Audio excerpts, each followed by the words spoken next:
Hey dreamers! It's your girl Nisi from Tailored Dreams Academy.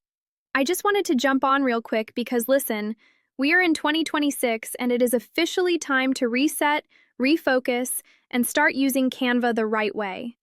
If you're a creator, entrepreneur, or side hustler trying to build your brand, this video is for you. So stop thinking Canva is hard. I promise you it's not. You're just overthinking it, trust me, I got you.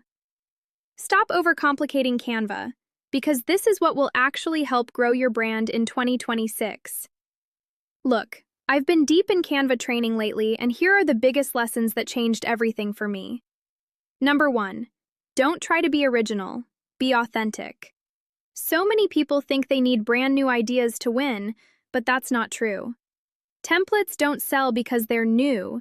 They sell because your style, your voice, and the way you teach makes people trust you. People don't follow content anymore. They follow people they connect with. Number 2. If a beginner can't understand your design in 3 seconds, it's too complicated. Clarity beats cute every time. Your audience should instantly know what it is, what it does, and why they need it.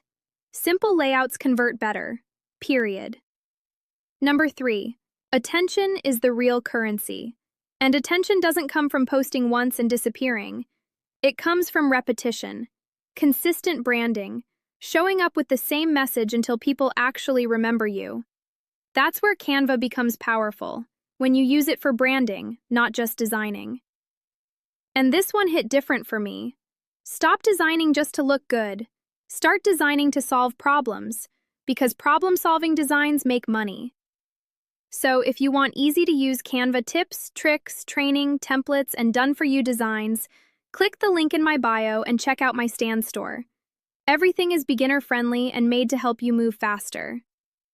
And dreamers, if this helped you, hit that like button, share this with another creator, and make sure you follow and subscribe for more Canva tips and digital income strategies.